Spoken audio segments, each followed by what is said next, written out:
Saya tinggalkan sesuatu yang saya miliki untuk fokus menjawab kalian. Seandainya kalian tidak mempersekusi saya, tak perlu ada rumah apologet. Buang rumah apologet ke tong sampah kalau kalian tidak mempersekusi saya. Saya bisa berapologet dari Konoha. Saya bisa berapologet dari rumah saya. Saya bisa menjawab kalian dari rumah saya. Tetapi karena kalian mempersekusi saya, akhirnya saya pergi. Saya tidak bodoh dan saya tidak mau seperti yang terjadi kepada para apologet lain. Ada contoh-contoh para apologet yang mereka terseok-seok, tidak memanajemen keuangan dengan baik, tidak punya visi misi dengan baik, sehingga apa? Sehingga mereka berapologet, di detik yang sama mereka terlunta-lunta, tidak punya tempat tinggal. Saya tidak mau seperti itu. Saya mau semua terstruktur, terorganisir dengan baik. Ya, makanya apa? Pertama, karena saya tinggalkan rumah saya mau, saya pergi, tetapi saya punya tempat tinggal. Itu yang pertama. Karena tempat tinggal sangat penting. Tidak mungkin saya berapologet dari kolong jembatan. Tidak mungkin saya berapologet, pikiran saya melayang-layang, mikirin saya mau bayar apa. Itu yang penting. Makanya saya memanajemen sesuatu dengan baik.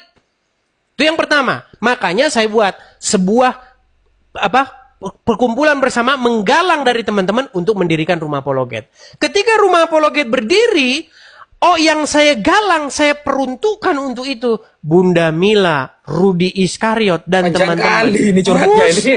Sehingga apa? Ketika rumah apologet berdiri, banyak orang iri, banyak orang sirik, banyak orang dengki. Karena apa? Karena kamu punya penyakit di dalam hatimu. Apa penyakitmu? Penyakitmu adalah kamu tidak suka melihat pencapaian orang. Kamu tidak suka orang mencapai sesuatu. Inilah yang saya sebut dengan penyakit iri dan dengki. Orang iri dan dengki itu, tetangga beli kulkas saja, kau akan ribut. Itu persis ini penyakit emak-emak ini. Makanya saya bilang Mila ini emak-emak sewot.